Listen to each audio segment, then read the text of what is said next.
Hey, welcome to Manila Updates TV.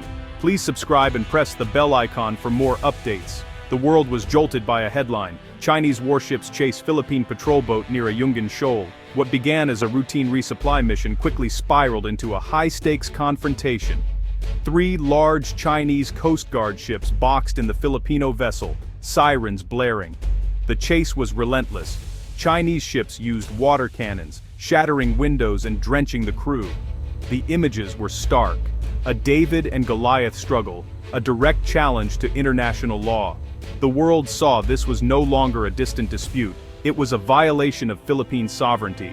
The conflict was about to escalate far beyond the waves. The chaos at Ayungin Shoal was the latest flashpoint in a long-simmering conflict. For years, China has tightened its grip on the South China Sea, using salami-slicing tactics, small, aggressive moves that add up to a new reality. Massive artificial islands now bristle with runways and missile launchers, serving as forward bases for Chinese forces. Filipino vessels face routine harassment, blocked fishing grounds, chased research ships, and constant intimidation. These are not random acts. They're part of a coordinated campaign from Beijing to enforce its sweeping 9-line claim.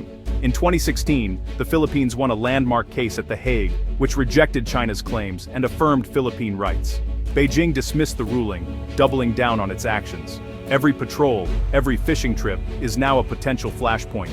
The Philippine Navy and Coast Guard are locked in a dangerous game of cat and mouse with a far larger adversary. Hundreds of incursions have been documented, diplomatic protests filed, and ignored. The tension has reached a boiling point. The world can no longer look away as the rule of law is eroded in one of the planet's most vital waterways. The South China Sea is now a crucible for international order. The Philippines stands at the front line, defending not just its territory, but the principle that might does not make right. The simmering conflict is now impossible to ignore. The next move could change the region forever.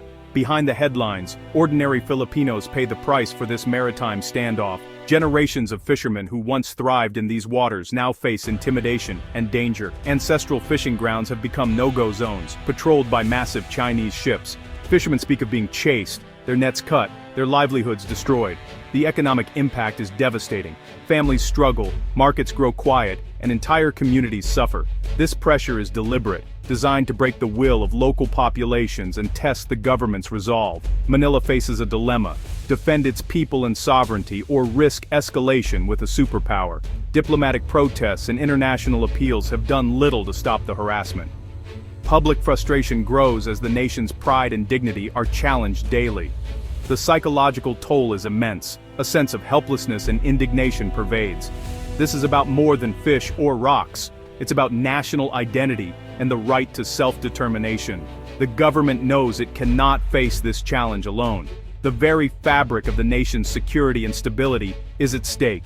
The struggle of Filipino fishermen has become a symbol of resistance. Their courage inspires a nation under siege. The world is beginning to take notice.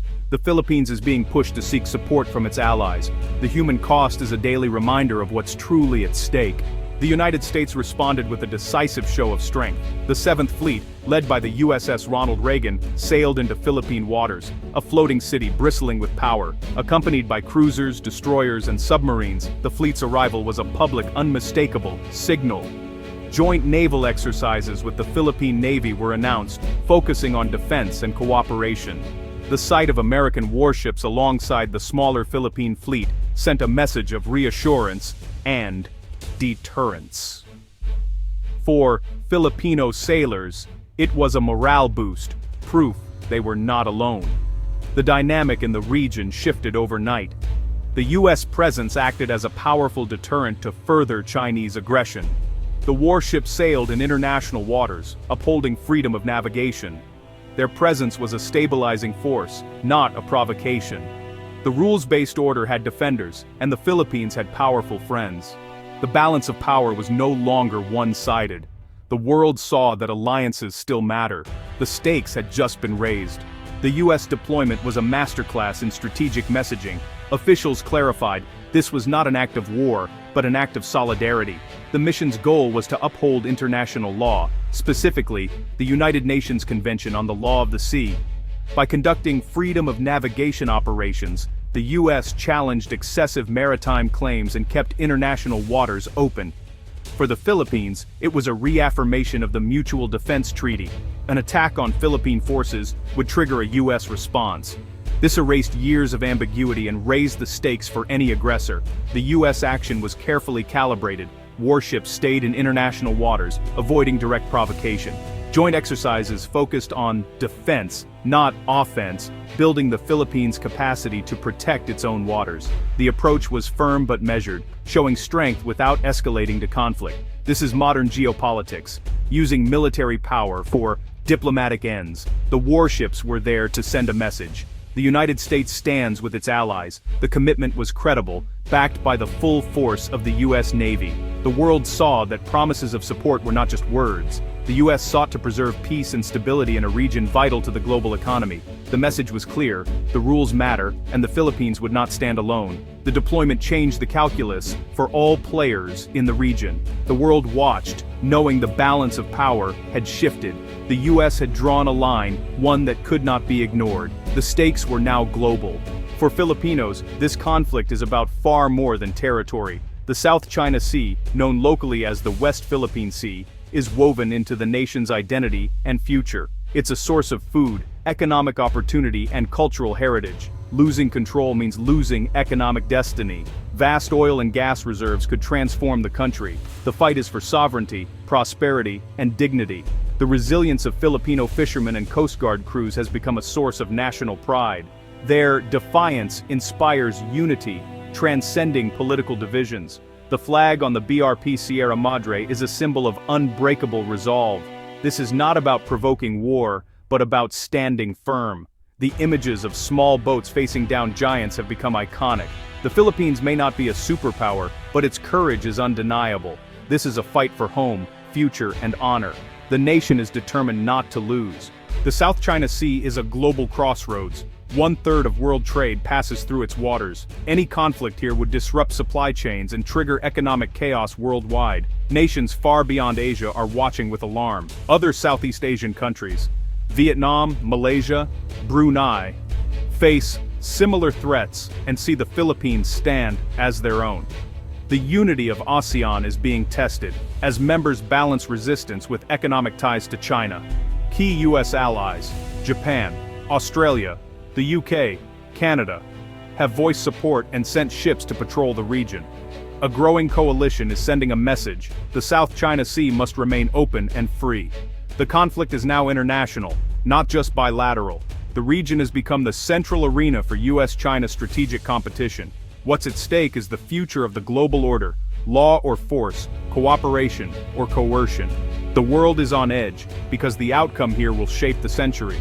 The Philippines' struggle is now everyone's concern. The stakes could not be higher. Under pressure, Filipino unity and resilience have shown through. From government to fishing villages, a sense of national purpose has emerged. The military, though modest, has shown courage and professionalism.